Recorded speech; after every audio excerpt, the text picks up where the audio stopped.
Welcome back to Twin Football. The international break is over. We only have one more of these before the end of the year. It comes in a couple weeks, so we're just going to enjoy them while they're here. Champions League is going. You got kind of that 8, 9, 10, that kind of real part of the season where teams start to separate, where you get to that infamous who's at top at Christmas time period, getting prepped for that. So we are getting ready Thursday, October 17th. Thanks for joining us. We got our week 8 predictions.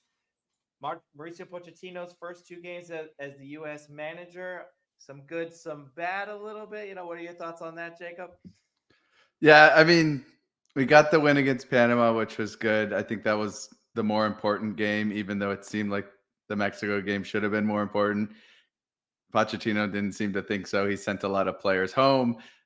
That was questionable, but also he's building good relationships with their club managers. He's a club manager at heart, so I see why he did that. But I was a little bit excited for the Mexico game going into it, and then not playing any of our true starters, or at least half of them were missing, was a little upsetting. But I'm still excited. Still looks like we could turn things around here, and yeah, I'm excited. Especially after Panama. What a great kind of performance. Good interchange play there. The team looked like it was ready to accept what Pochettino is going to give them as a new manager and really work hard for it as well. So I know it was against Panama, but still great start. But even better, we got the Premier League returning here. So let's go ahead and dive into our match week 8 predictions. And we will start off with Tottenham trying to bounce back from that loss to Brighton 2 weeks ago, where they had a 2-0 lead. It could have been 3-4. In those first 15 minutes, Timo Werner with a couple of opportunities, he finally scores, and of course, someone else is offside. The guy can't win when it comes to scoring, and the offsides rule is just out to get him. They'll take on West Ham, who is looking to they've turned the corner a little bit. 4 goals last time out against Ipswich. Antonio looks good. He did travel to play for Jamaica over the international break last Monday against Honduras in a 0-0 draw there. But he'll be coming back as they travel just a short distance there to Tottenham Hotspur. But Tottenham, they've been scoring goals this year. They sit 9th in the table, which is really interesting because there's a mixed review of them, but they're right there with Nottingham Forest, who many people maybe feel have been playing really well. They beat Liverpool at Anfield. They've been defensively really sound, but a little mixed bag when it comes to Tottenham. So I think that Spurs bounce back here. They're going to score 2-3 goals, especially against a West Ham team that maybe they've turned the corner, but defensively, we've seen them just get gashed this year. So give me Spurs at home in a comfortable win in this London derby. Yeah, it looks like Son might be back from injury. He didn't play over the international break, and it would be a huge plus for Tottenham if they can get him back. I'm really excited for the duels he's going to have with Wan-Bissaka. Wan-Bissaka is so good at 1v1s. That's why West Ham wanted him so badly. Have a strong right back to win those 1v1 duels with the likes of all these great wingers in European football. Son is definitely up there with the best of them, and I'm super excited for that matchup. Next up, we got Ipswich Town taking on Everton. Ipswich coming off that tough loss that we just talked about against West Ham. Calvin Phillips had a really bad giveaway that led to the first goal. West Ham quickly punished them for that. Delap, 4 goals, though, this season. He had a great hit to tie the game. You'll say Areola should do better, and he probably should getting beat in the near post there, but he gets some venom behind that shot, and Delap has been in great form. Muric was in great form before that matchup. Didn't do so great against West Ham, but also the defense didn't really help him very much, so you can't blame him. Yeah, stranded most of the time. Right. And Everton coming off a solid point against Newcastle. It's their first clean sheet of the season. We've talked so much about how bad this Everton defense has been. They finally got a clean sheet that has to do wonders for their confidence. Pickford saved a penalty, which denied Gordon, the boyhood Everton player, a goal back at Goodison. Tarkovsky had a silly foul that led to the ref to point to the spot. Was not a good penalty by Gordon. I think he was overthinking it. He was probably a little bit nervous to be back at Goodison. I don't know, but it was not a good penalty. Fair play to Pickford for reading it and saving it, though. It looks like Everton have finally figured out their right back woes. They played James Garner at right back last game and moved Ashley Young to left back. So now they have left back woes. Luckily, Mikolenko should be fit after missing a game with a calf strain. So I'm thinking you play Garner on the right back, Mikolenko on the left back. Branthwaite should be back after picking up a knock at Crystal Palace right after getting back. So he's been struggling with injuries. But if Branthwaite could stay healthy, Garner's fit now, Mikolenko should be fit. This could seriously turn Everton's season around. They've had so many defensive troubles, but a lot of it's been because of injury and Ashley Young.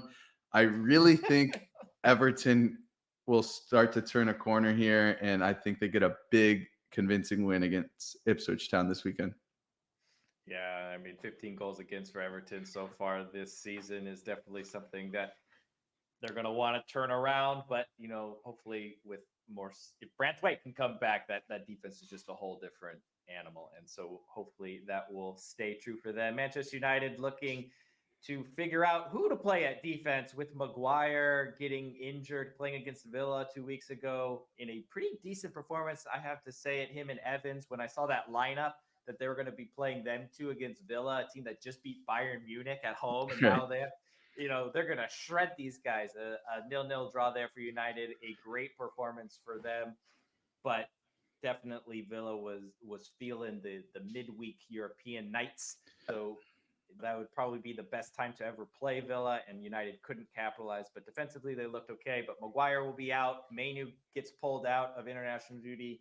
So does Garnacho. So all of these guys out for a Manchester United team that has only scored 5 goals in the entirety of the season. They host Brentford, who scored 5 goals just last time out against Wolves, have it be, but still 5 goals in one game versus 5 goals all season. Manchester United also, since September 1st, all of their Premier League games have ended either 0-0 or 3-0. So when one team has only scored 5 goals all season, the other team has the second highest goal scorer in Mbumo. And I'm going Brentford. I'm going Brentford 3-0. This is just what I've been seeing. This is just the facts. United will not be able to score in this game. Everyone is injured. The defense is kind of a shambles. Who are you going to play? Is Casemiro going to be in that midfield? That's going to be a problem. You have Nogard came back. Looks fantastic. A big reason why they're able to transition against Wolves and score 5 goals. Again, they score early. I think they'll score early again against United. They'll come out swinging. Give me Brentford comfortably at Old Trafford and sack Eric Ten Hag chance start before the second half in the stands. It's, you know, might even get a flyover. Just get a flyover of I miss those days. Remember when fans used to just buy flyovers? Yeah, I remember that. The Arsene Wenger flyovers and good times. Yeah, United with only 5 goals, while Brentford has 0 clean sheets on the season. It's the stoppable force versus the movable object here. I like Brentford at Old Trafford as well. Fulham taking on Aston Villa in a super exciting matchup between 8th place and 5th place. Fulham are coming off a tough loss against City. It was a good performance. They have to be happy with it. If Adama Traore has his shooting boots on, they easily could have won the game. He had a hat trick of misses. I don't think he's – yeah, they've been coming for a while. Years. Yeah, he needed to finish at least one of them. It was tough night for him. Raul Jimenez, though, with arguably the assist of the season. Cheeky backheel flick right off the bounce to lob it up for an easy header for Andreas Pereira. Absolutely amazing. Go watch that highlight if you haven't seen it. Just a beautiful, beautiful pass. Fulham sit in 8th, but they're only 3 points behind 4th place. And they're playing Villa at home. These are the kind of games that they will feel like they have to win if they want to be serious about contending for a European spot, since they are at home especially. Aston Villa coming off a 0-0 draw against Manchester United where no team really looked like scoring. It was a very, very boring game, if I'm honest. Like you said, Aston Villa was coming off that high of just beating Bayern Munich. I can't even believe I'm saying that out loud, that they beat Bayern Munich. But yeah, they might have had a little too many Heineken's or something after that Champions League win, and they're celebrating a little too much. Didn't show up for that United game. They had a draw against Ipswich Town, then they beat Bayern Munich, and then they drew United. So it's kind of been hard Where to their guess focus what's lies. good. Yeah, exactly. UCL takes so much focus, and they have an important UCL game against Bologna on Tuesday, so you have to know that they're thinking about that one. But they gotta put some focus on these Premier League games, or they're going to uh, they're not going to win the Champions League, and if they can't get a top 4 spot, then they're going to lose their momentum here, kind of like Newcastle did a couple of years ago, where they got a nice top 4 finish and they look super convincing, and then they can't handle the stress and the focus of Champions League, and they get knocked out of Europe. So both teams will really want to be winning this game. Obviously, John McGinn is still dealing with an injury. Aston Villa will be desperate to have him back. I think Villa win this one. I could see it going any which way, especially with Fulham at home. They've been playing well at home, but I like Villa in this one. I think they're just a better squad. Yeah, and go check out, I mean, sad to say it, but Raul Jimenez, also a very good free kick goal there against the United States for Mexico. Repressed memory one of those there. players who always, like, you felt like should be performing for their national team a little bit more than they have been, but he gets on the score sheet over this past international break. Newcastle is going to look to get their strikers back on the score sheet as they look to stay unbeaten at home, with Callum Wilson and Isak both going to be available when Brighton come up to town. You called Brighton the Seattle Seahawks of the Premier League, the little bit of the frauds, beat up on some little teams, despite them coming back against Tottenham with 3 goals there, turning around a 2-0 loss. But I will agree with you in this one. I think Newcastle handles business at home a little bit comfortably, and Brighton starts to maybe fall down the table a little bit. Newcastle will leapfrog them here into 6th place with a win. So give me Newcastle at St. James's Park. Yeah, I'm super excited for this matchup as well. We got some crazy games this weekend. I can't wait for these matches. Another interesting game towards the bottom half of the table is Southampton taking on Leicester City, another promotion team derby. Southampton got their only point of the season in their last promotion derby against Ipswich Town. Southampton has had the luxury to start the season at home against both the other newly promoted teams. You have to feel that this is a must win for Southampton. They have to get 3 points in one of their 2 games against the other promoted teams. You know that they're competing against them for points to avoid relegation more than anyone else, especially when you look at last season where all 3 teams that got promoted went back down. Southampton are coming off a loss against Arsenal where they scored first, but they were simply outmatched afterwards. They went on to lose 3-1. They're struggling for goals, arguably more than any other team right now.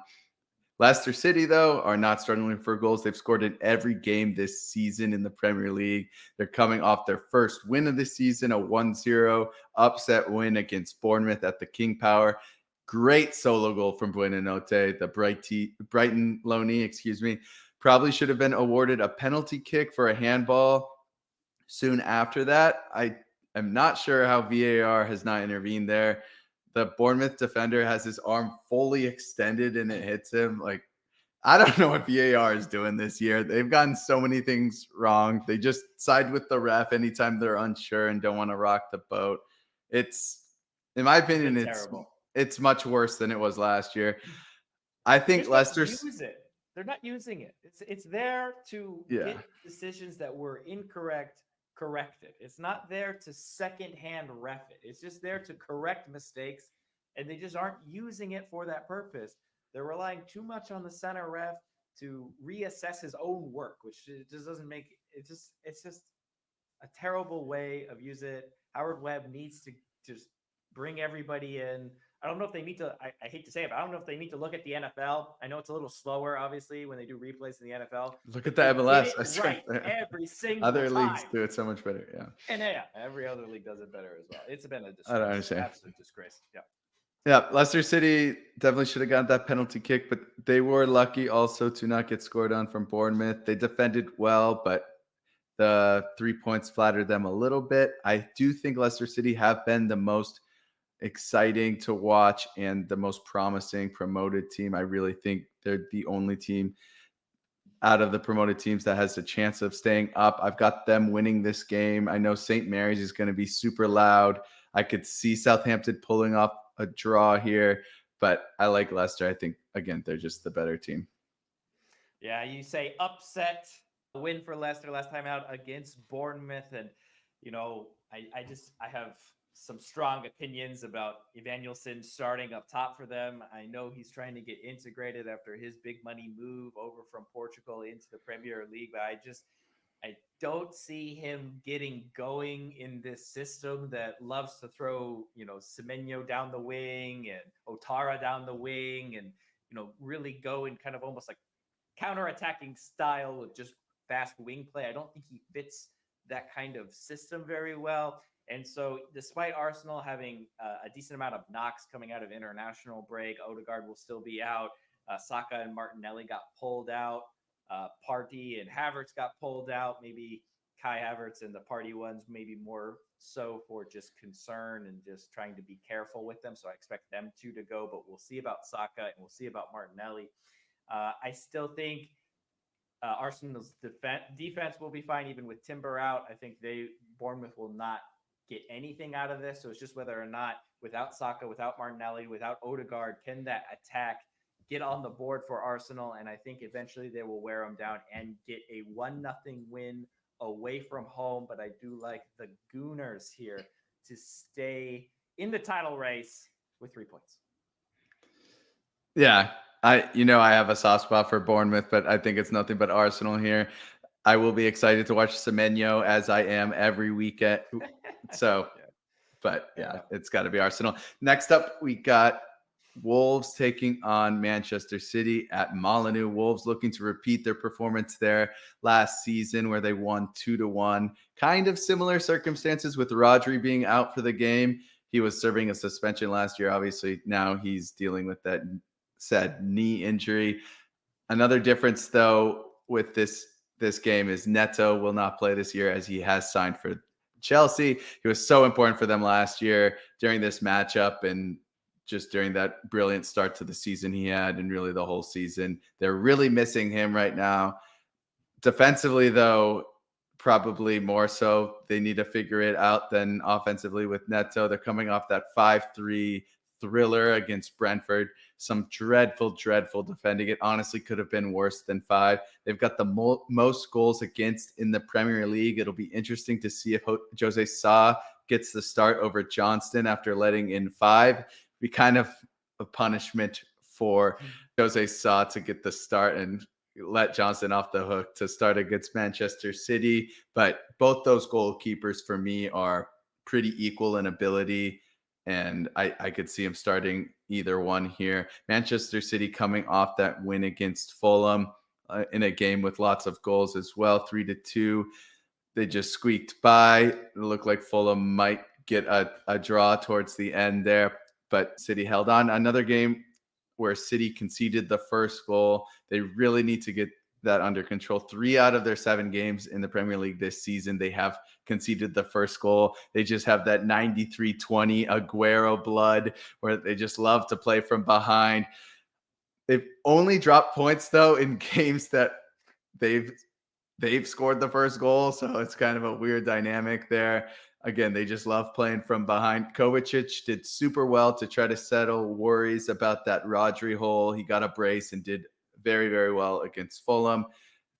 It feels harsh to say this, but even with that brace, Rodri just brings so much control in the middle of the park that I'm still kind of worried to only have Kovacic to fill that hole. I love Kovacic, but Rodri might be the best on the planet right now, and we're really, really missing him. Doku had a brilliant strike in that Fulham game, top right corner. And Grealish had a goal against Finland in the last international break. He also got a goal, and it gave him his first start. It'll be interesting to see if Pep watched that Finland game. Maybe Grealish will be lucky enough to get another start. I got nothing but Manchester City here. I got a double hat trick from Erling Haaland against the worst defense statistically in the league. Double hat trick, book it right there. We'll see if we can get a Cole Palmer hat trick at Anfield, which would be just Oh, I would beautiful as love that. Chelsea travel to league leaders Liverpool. Arne Slot with just a great start to the season as his managerial career at Anfield is 7 games in, and they sit atop the Premier League table. This one gets a little interesting just because of, if I'm not mistaken, this is the most played English match in history, Liverpool versus Chelsea. And we can see that because it seems like we always play each other in all of the cup games. You know, Chelsea versus Liverpool over the years. We've had FA Cup finals, famous Carbo Cup finals, a couple over the last couple of years.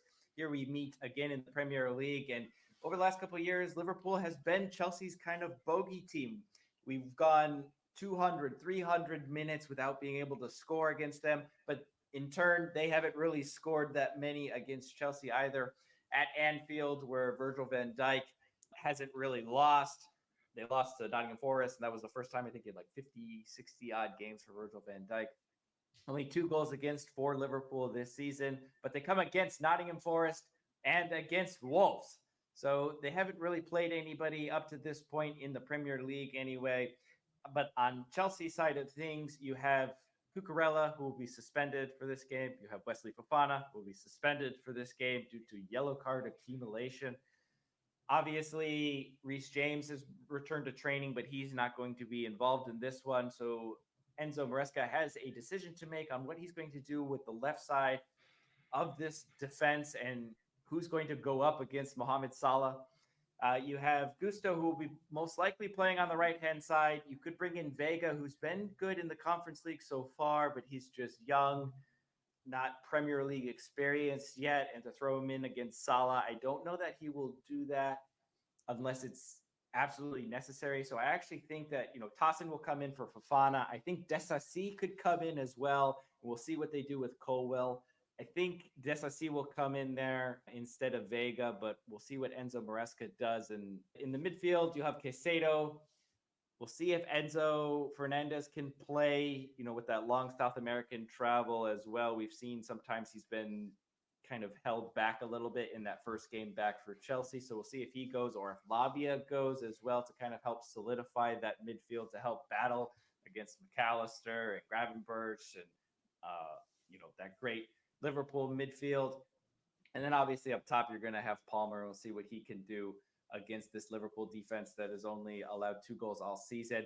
So for me, I'm going to go draw here just because I think it's a step up in competition for Liverpool, but Chelsea just haven't been having great success, and it seems like we always draw against Liverpool. So give me a 1-1 draw here, and I think maybe a set-piece goal from Liverpool and a Cole Palmer penalty, I think will be the 1-1 draw. But a good point for Chelsea if that can be the case, especially with some of these changes that they have to make in the back line. Yeah, point at Anfield. Most teams would take that for sure. I can't wait for that matchup. That's got to be the game of the weekend. Next up, we got Nottingham Forest taking on Crystal Palace at the City Ground. Forest coming off a draw against Chelsea, where they will be very happy to get a point against probably the hottest team in the Premier League right now, especially after going down to 10 men. Ward-Prowse getting that second yellow, red card against Chelsea. Had to be a second yellow. He just dove on the ball to stop the counterattack. It looks brilliant in retrospect. They did well to defend with still about 15 minutes left to play. Probably more importantly, they will be missing Gibbs White after just getting him back from his red card. He got injured in that Chelsea game. Scans show that it's not major ligament damage, so he should be good to go, but probably won't be fit for Monday's kickoff against Crystal Palace. Crystal Palace coming off the loss against Liverpool. It was a typical Palace performance. They sat back and just let the opponent hold the ball and played on the counter. They were able to get some shots away. They scored a quick goal if Nketiah wasn't 5 feet offsides. Eza had a chance at the end of the game that he really had to finish, and they could have stolen a point, and they probably should have. I think Will Hughes has to get this start. He needs to get back in the starting lineup, and I think Glasner will do that. Once Nketiah and Eza get more on the same page, Nketiah's only played a couple of games for them. I really think this Palace attack will be pretty lethal, especially with when you add in Mateta or Sarr on the opposite wing. I think Crystal Palace start to get out of the relegation zone in coming weeks, and I think this is an important win for them this weekend in a tough matchup against Nottingham Forest. Yeah, they just have too much talent. And they has, I think, like expected goals isn't necessarily a stat to live and die by, but when you are supposed to have 6 goals and you only have one, you're doing something wrong. And he just needs to actually get the ball in the back of the net. His opportunities have been there. And I agree. He scored the hard ones and not the easy ones. Yeah, exactly right. And I think he'll start, getting more comfortable. Obviously, we know what Mateta brings. We know what Nketiah can bring when on form. So I agree. I think Forest will build their way up here and start pushing up the table, and nothing better than get a good win against a strong defensive Forest team. But there you have it. There are our match week 8 predictions. Liverpool draw. United get embarrassed. Palace with Eze battling back against Forest. There you have it. Enjoy the weekend. That will do it from the Twins at Twin Football.